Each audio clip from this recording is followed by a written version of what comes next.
Hi, I'm Reverend Wendy Craig-Purcell here at the Unity Center in San Diego. Thank you so much for watching today. If you'd like to support the work that we do here, please consider making a contribution. Go to our website. It's easy to do. Thank you in advance for that contribution. In this series, we are actually looking at turning points that we are consciously choosing to make in our lives. And today I want to encourage us to look at a turning point to peace of mind. From ancient times to modern times, from business leaders to spiritual teachers, the idea of peace of mind is held up as something so worthy to cultivate and to experience.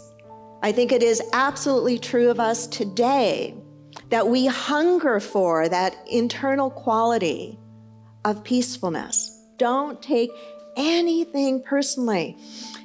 That's not always easy to do, is it? That's why we call it a practice. That's why it's called a practice, so that we do get better at being able to not take things personally. It means that when we notice that we are hooked, we're hooked by that driver that wouldn't let us in. We're hooked by that nasty salesperson. We're hooked by the mood of our spouse or our coworker or the changes going on in the office, and we can feel that agitation, and we're making it all about us. We go, wait a minute. Let me know there's another way. Let me practice unhooking. Let me realize that everything is not all about me. In fact, many times, very little is all about us. Do not take it personally, to catch ourselves when we do.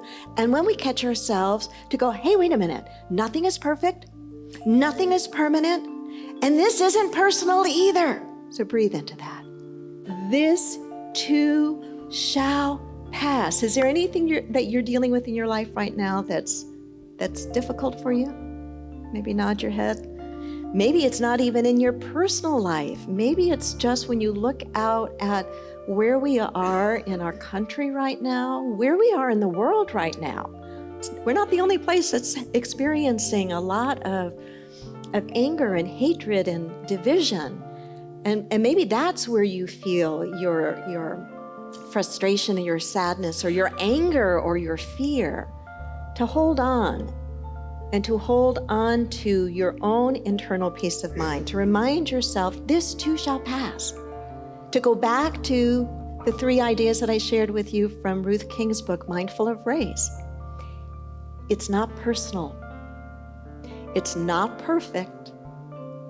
And it's not permanent. Everything will change. To recap very quickly, if you had the choice, which would you choose? The granting of your petition or the grace to be peaceful, whether it is granted or not? And the 6 turning points for cultivating peace of mind: when we learn to not take it personally, when we learn to let it go, when we learn to be here now, when we learn to keep it simple, when we learn first things first, and when we learn one day at a time. Namaste. Many people enjoy Reverend Wendy's talks and meditations and aren't able to attend the Unity Center in person.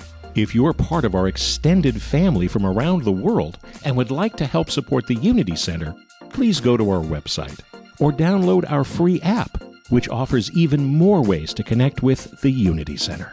Namaste.